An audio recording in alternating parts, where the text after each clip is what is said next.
So this is our Government Affairs Committee group. It's nice to see you all. I recognize an awful lot of you, which is great. Thanks for having me. So Morgan had called and we wanted to talk about the Simsbury Center zone, but really on Iron Horse Boulevard, our new project there. But I thought I'd start just with a little bit of a background about myself, Nelson Construction, just to give you some overview, as well as my partner, Greg Ugaldi, who is on the Zoom meeting here as well. But I've been in the home building business and residential development business for about 30 years now. It's going to be our 30th anniversary next year. Really, the majority of that's in Farmington Valley. We've done quite a number of residential developments in Farmington, and now for the past 10 years, we've had an office in Simsbury, and this is where the bulk of our work really is. So it's let's see, let me just pull out a few notes here. But our office is at 75 West Street, which is the Simsbury grist mill. You guys are probably familiar with the property where Millwrights is, and our office is in the other half. We bought that property about 10 years ago. At the same time, we bought the property where we developed Mill Commons, which are the apartments that are off Grist Mill Road, kind of behind the Simsbury grist mill, as well as Mill Pond Crossing, which are 20 condominium units that are also right behind the grist mill on Grist Mill Road. So those were the first couple projects. Well, actually not the first. I don't know if any of you remember Summerfield, but it's at the north end of town behind what was the bowling alley, which is now torn down, I see. But we actually, our company, we were involved in building Summerfield back 30 years ago into the community that it is today. So we've been around here a while. In addition to Mill Pond Crossing, which are condominiums, Carson Way is an active development. That's 74 homes that we've been building over the past 8 years or so, 7 years, as part of the Powder Forest Homes community. So those are single family, detached, for sale homes that we've been actively building for quite a while. And then right next to that on Powder Forest Drive is Highcroft. And Highcroft is a luxury rental community, probably the most similar to what we're going to be showing you today. But Highcroft is actually 272 rental apartments in buildings that range in size from, well, they're 4-building townhomes at the higher end. They're big units, right down to studio or 1-bedroom apartments of 750 square feet. But they're from 4-unit buildings to 24-unit buildings, no elevators, but it's a beautiful luxury community with clubhouse, fitness center, saltwater pool, dog parks, just a lot of amenities, and it's been highly, highly successful. And I'll share a little bit more about that as we get going. But that's some of the background of what we've been doing locally lately. Before I go any farther, I'm a home builder, past president of the State Home Builders Association, but Greg Ugaldi, who's here, is also a home builder. Greg is the president of T&M Homes, which you're probably familiar with, in Torrington based, but they build all around the state as well. Greg also is the immediate past chair of the National Home Builders Association. So he's seen a lot of different things across the country, and we wanted to get in business together on a project for the past 15 years or more. And this just was the right opportunity for us to do that. So if I can, I'll see if I can share screen here.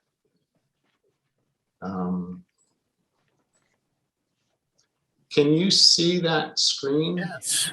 That's a site plan of Iron Horse Boulevard. Well, actually, I'm going to back up a little bit here.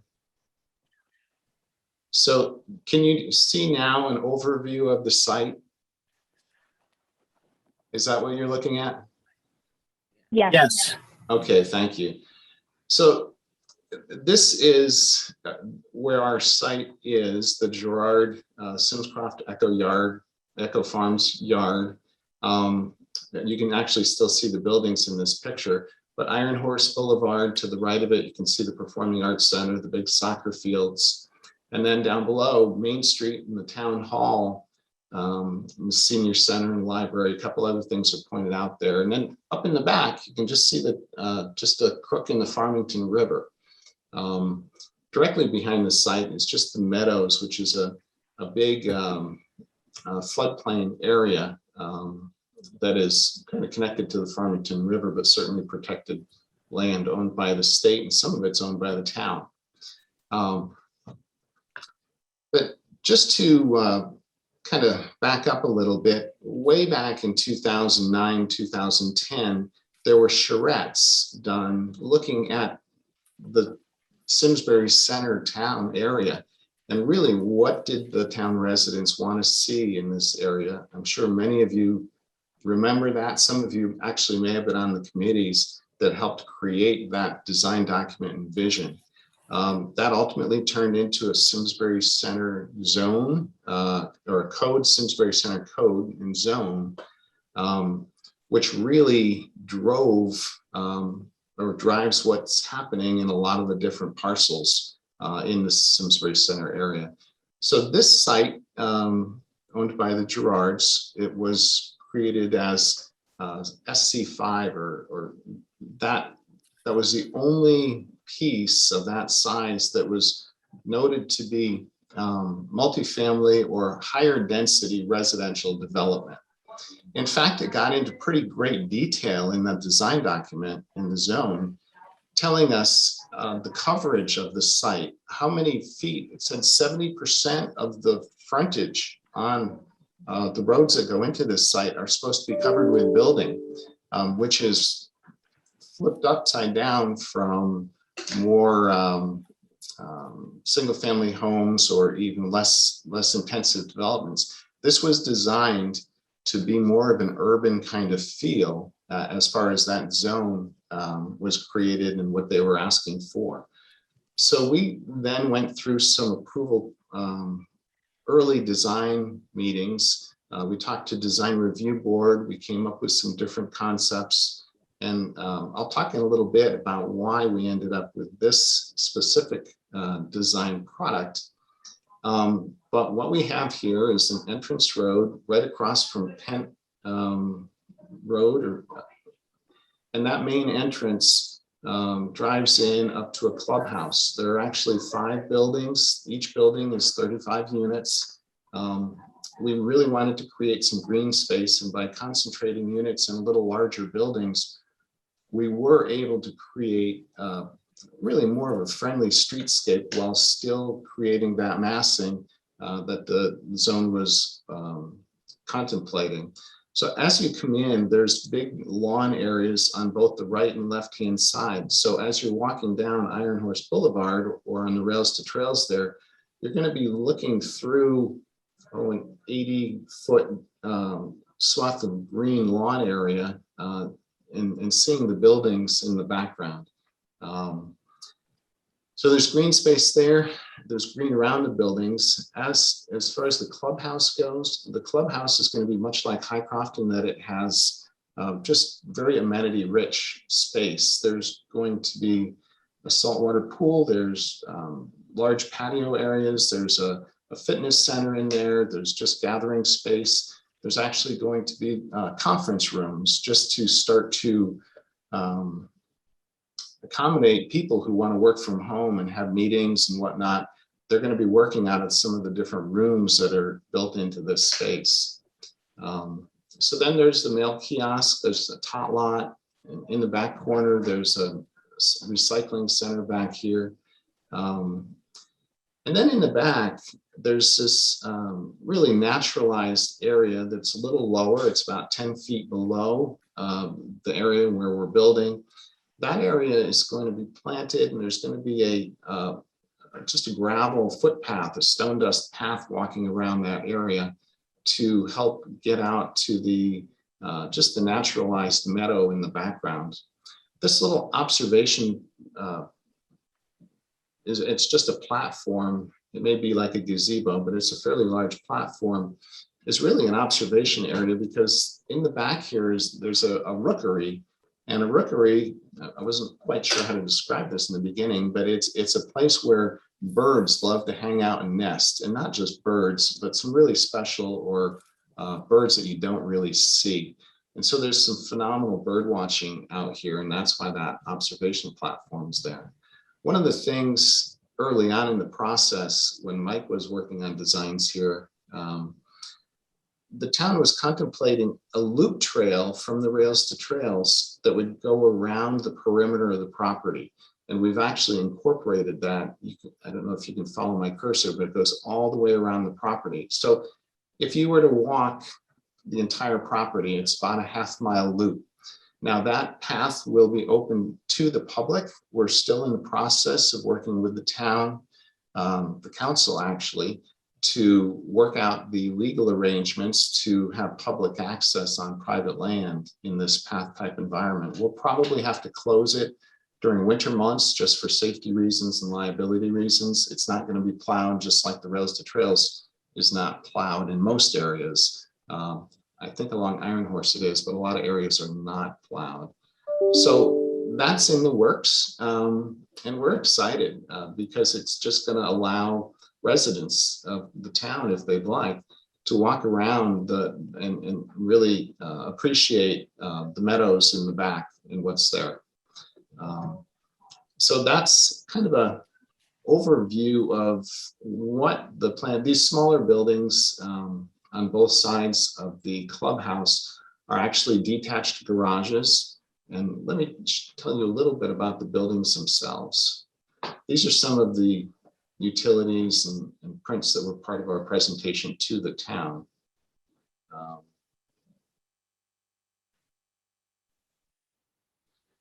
We started with design review, like I said, and in that process, the buildings were a little bit more traditional in the sense that you could tell they were apartment buildings. And design review said, come on, guys, you can do better than this. Let's really push it a little bit and see if we can make this really feel like Simsbury architectural vernacular, incorporate some of the details in town.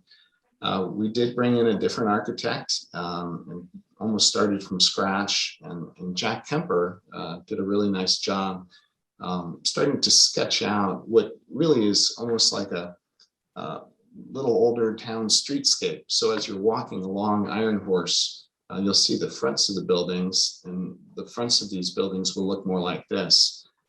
Yet they will still have the main entrances. So there's some fairly old architectural kind of details that we're borrowing and pulling forward. But at the same time, the entrances have some kind of cable covered awnings and more contemporary glass entrances. So it's going to be a mix of some older vernacular, architectural vernacular, with some newer features and kind of details. This is a rendering of the clubhouse. It'll be somewhere between 4,000 and 5,000 square feet. We're still looking at a few options there, but it will be brownstone that's really kind of borrowing some of the strength and detail from the brownstone from the Ensign Bickford mill properties. So that's kind of where that came from. So we really are excited about the design. If we looked at Iron Horse Boulevard, if you stood back far enough, which probably would be difficult, but here's kind of two of the buildings looking across the grass in front, and that's the clubhouse that sits off back 200 or 300 feet.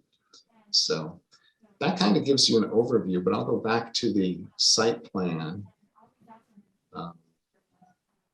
And I know there were some questions, and I wanted to give you an overview of what we proposed and what has now been approved. And now what are our next steps? We purchased the property.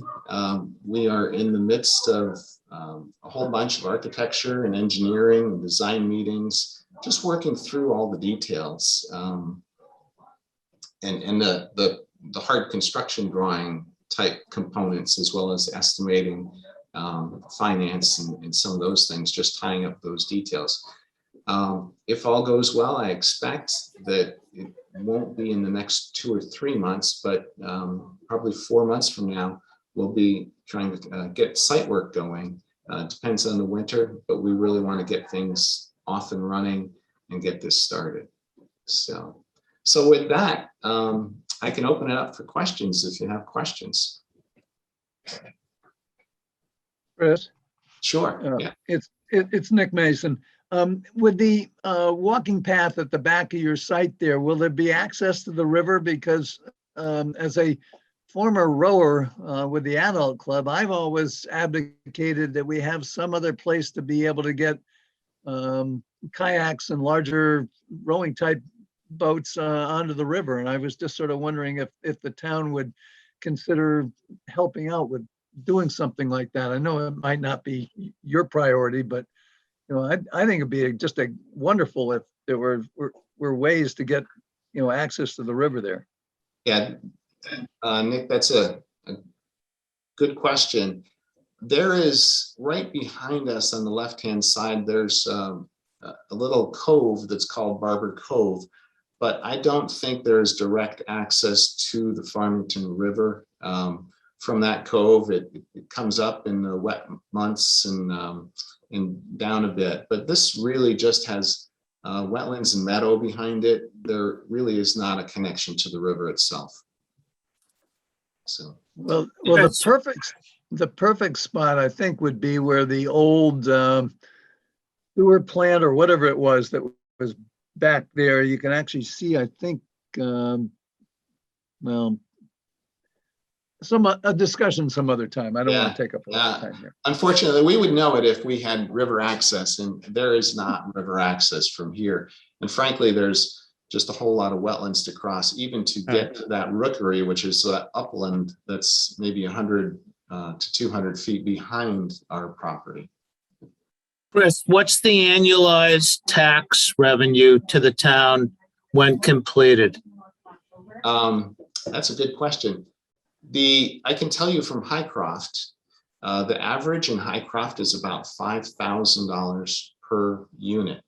Now, there will be some breaks in the likelihood for the affordable, and we will incorporate 10%, it might be more, but 10% we've committed to renting at a rate of 80% of median income. So that's really workforce type housing. It's not really low, but it does incorporate some affordable component to this project, which has long been a goal for the planners in the town. So at $5,000 a unit, we're $800,000. $700,000 to $800,000. Yeah, these apartment communities, and I could talk for a minute just about some of the details. Highcroft is a fairly large community for Simsbury. There's 270 units there. The tax bills at that rate, with some of the larger units averaged in, they're up in the $1.3 million range. And we have about 28 kids. There was a question about what about the town services, and are these really going to put a burden on the town services? So when we think about town services, traditionally, and you may correct me if you have other thoughts about this, but you think about schools, and what is the impact of schools? Well, 28 children in Highcroft, for the revenue stream that size, it's like $50,000 per child coming into the town. It's just a huge number. These are all private roads in these communities. So with private roads, the owner of the apartment is responsible for all the maintenance, all the snow plowing, all the upkeep, all of that type of work, as well as replacing them when they get older. When we talk about the sewer department, I know Highcroft, well, this project will, in all likelihood, pay $400,000 to $500,000 in sewer connection fees. And those connection fees help pay off the debt on the treatment plant. They'll also pay the sewer fees, but that's just operation costs, but then they're adding to the sewer plant capacity for the. So really, these communities bring in a huge amount of taxes for the services that they do require from the town. Will there be some extra cars? Certainly, yes. But at the same time, if we look at a community like the Hartford, that building had 3,000 parking spots on that property. And if you start to look at what can be built there, the residences are actually going to be a lower use on the roadways than a commercial use like that. So yeah, if a property is going to be developed, if the town's going to grow and put some residences downtown, it certainly will create some additional traffic. But we do have just a couple of neat things about this community. There are bike storage rooms in every single one of these buildings. We really are trying to take advantage of the rails to trails. On the buildings themselves, if I can go to the architecture for a minute. Up on the roof, you can see this plan. This is actually the third floor plan and the roof plan. Up on that roof, there are some little boxes up on top there, and this is set up, and we will be incorporating some solar arrays in these buildings. In addition, the heating, and this may sound a little odd if you're not used to reading on green building, but these units will be heated and cooled with electric mini split heat systems. They're far greener, there's no carbon footprint, and they're very, very energy efficient. So we need to do some other things to the building to make it super insulated, bring in the proper fresh air. But certain states like Massachusetts and California are now outlawing new developments using natural gas because they realize that it does have a negative effect. The more things we build that use fossil fuels long term, there's a hurt on the economy for doing that, or the environment for doing that. So this is very progressive. In fact, Mark Scully spoke up at and he is the head of our sustainability committee in town, and he came and spoke in favor of this, recognizing that we're doing some things here that are just way beyond what other construction is doing right now, and we're really looking to push the limits and make this as good as we can, in not only a community way for the people that are living there, but also from a building for the future way. So I might have gotten off track there, but you had asked about town or taxes and got into town services and really the impact we're having not only to the town, but to the environment for what we're doing. Other questions? I've got one. First off, I just want to say that this is incredibly impressive. I love the aesthetic, the design. I think how conscious you're staying in terms of incorporating a natural feel and having it really look and fit the ambiance that's already in Simsbury is wonderful. I think it's absolutely beautiful. I had a quick question about the trail that you are planning. Approximately how long is that walking trail, and will that also be open to the public in addition to the Rails to Trails extension? I think you're talking about this stone dust path in the back. Yeah.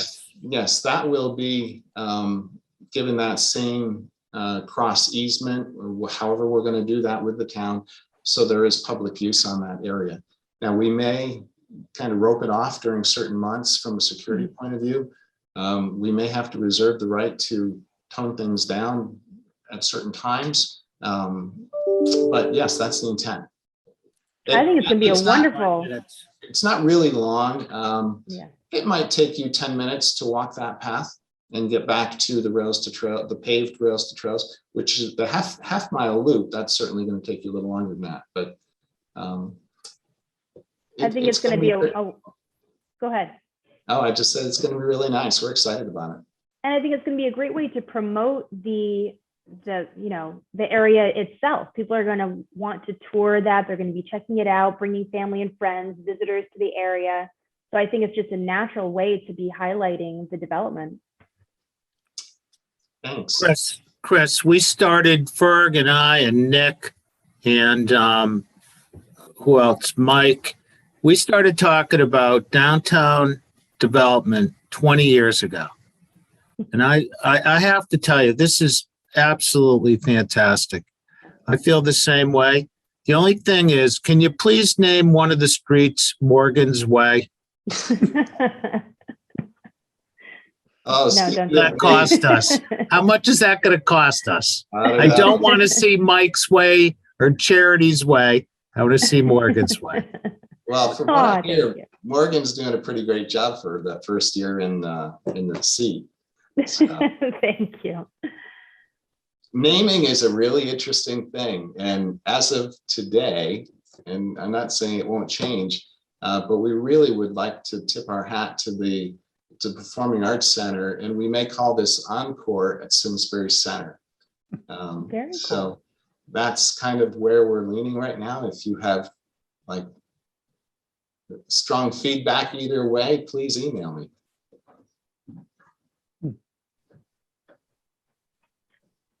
I've got another question. I don't believe I've seen, prior to this, but just a quick breakdown in terms of how many units with how many bedrooms, things like that. Any idea of that right now? I have a matrix. I don't have it up, so I can't show it, but there are about 20 or 24 3-bedroom units. There are some studio units, which are smaller. They're in the 700-foot range. And then there's probably equal amount, 30% 1-bedrooms and 30%, or maybe 40% 1-bedrooms, 35 and 35. 1-bedroom and some 2-bedrooms make up the bulk of it. And then at the small end, there are a whole bunch of studios, and on the high end, there are some 3-bedroom units. And that's what you were seeing with Highcroft as well, right? The popularity for the 1-bedrooms, especially. A lot of places are building a lot of 1-bedroom units. Let me talk a little bit about demographics and what we see at Highcroft.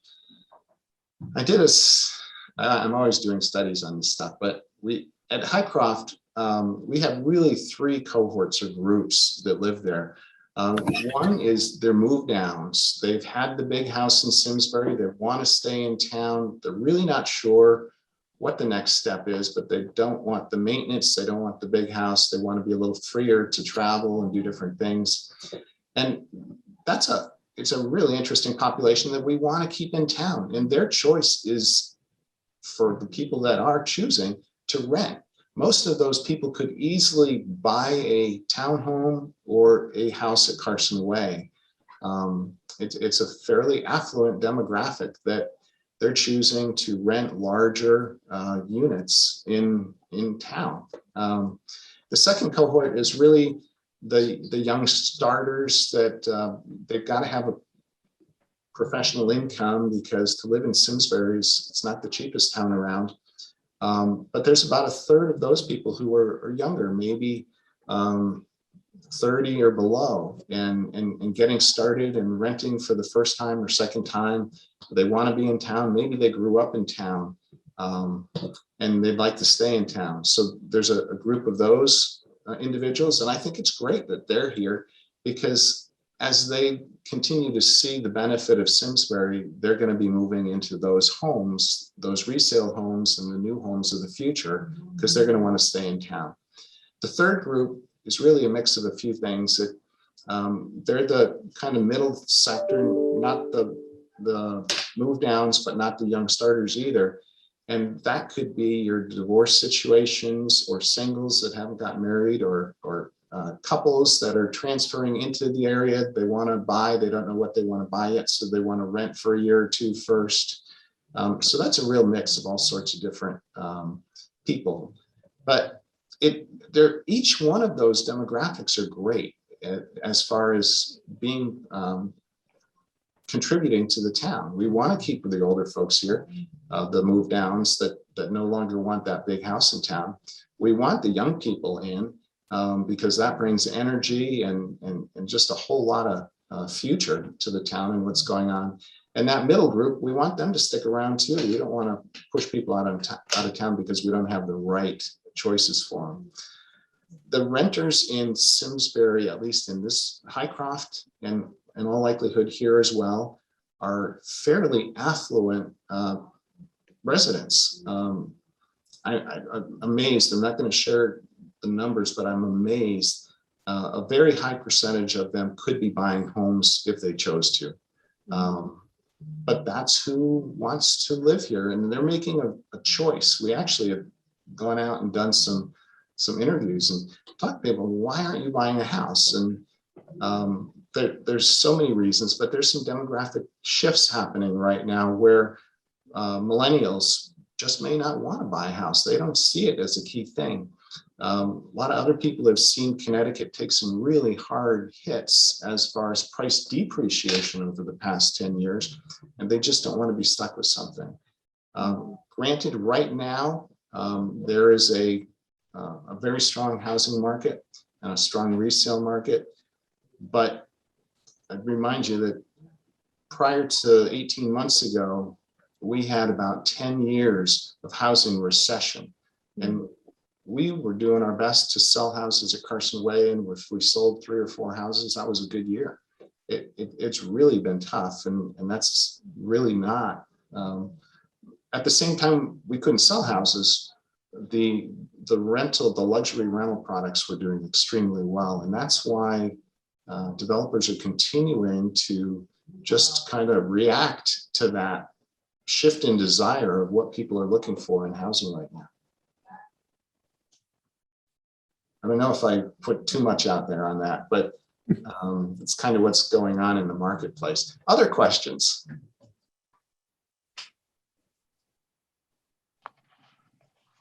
Any other questions?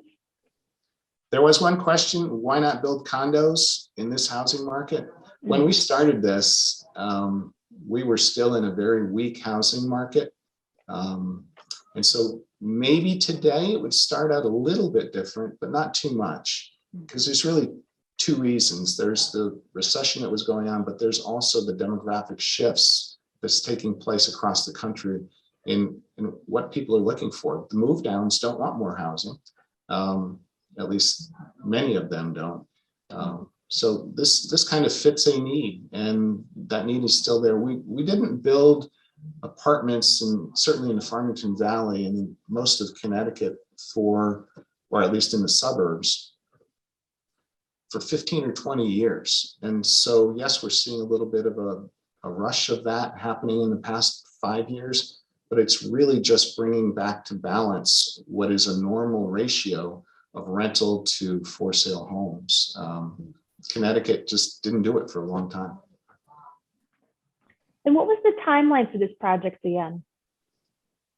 Going forward or going from now? Yes, from now. This will take about 2.5 years to build, to really build out fully. And we're looking at how to best phase that, because we will ideally be moving people in here in 18 months. Wow. Very impressive. And as soon as that clubhouse is done, we'll be doing a chamber event, right? We will, for sure. We're excited about it. It's fun being able to work in Simsbury. Simsbury is a phenomenal community. I wish I lived here, but my house is partway between other family members and where we work here, so we can't move quite yet. But yeah, it's certainly been a pleasure, and the town is I can't speak enough about it. All right. Any last minute questions for Chris? Okay. Well, thank you so much for this presentation. It was absolutely fascinating, very, very exciting, and I think it's going to be a beautiful addition to Simsbury. So we're excited to share the information, and we'll have this presentation up on the website as well. All right. Well, thank you. Nice to see you all. Thanks, Chris. Take Thank care. you so much. Have a good one. Bye-bye.